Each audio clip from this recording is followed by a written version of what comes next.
I'm Sam Burns, I wrote the play. I'm George Perrin, I'm the artistic director of Paines Plough and I'm directing Not the Worst Place. The play was born out of my kind of mixed feelings about my relationship with Swansea, which is where I went to university. I was there as an undergrad and then I stayed on to do postgraduate study.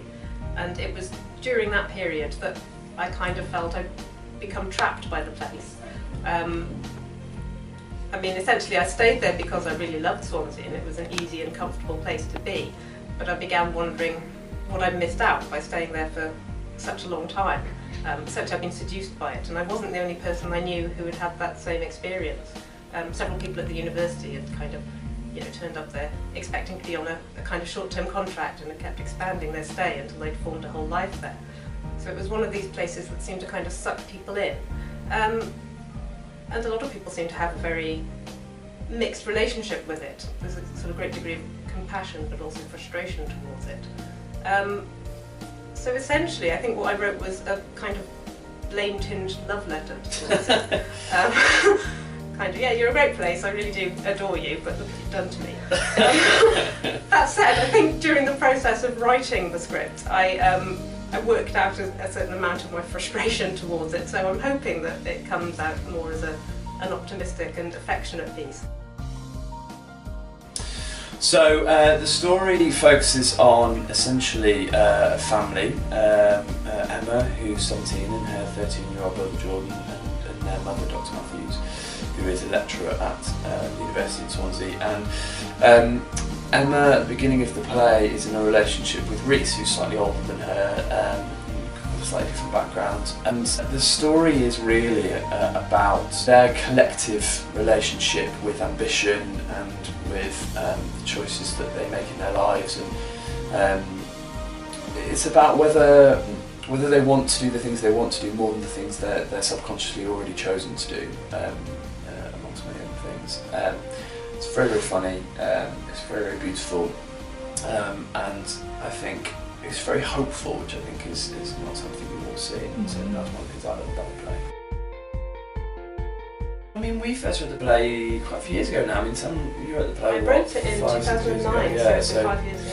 5 years ago. I think we read it in 2010 and immediately fell in love with it, and it took a little while to get to here, to getting on. But I think it was just the fact that, for me, the thing that really struck me is that on the surface it's a story that you think you've heard before, people trying on one level to escape the town that they live in and they've always grown up in, but it's totally surprising. So you think you know where the story's going, you think you know the characters, you think you know what's going to happen, and the way it comes about is so surprising and so endearing, and so full of love and hope and so full of charm, and not in a twee way at all. And I just think that's a very, very rare thing, and the writing is exquisite, and the people, these are people you love and who hurt each other without meaning to, and I think, I think hope is a really hard thing to write, and I think the play is full of it,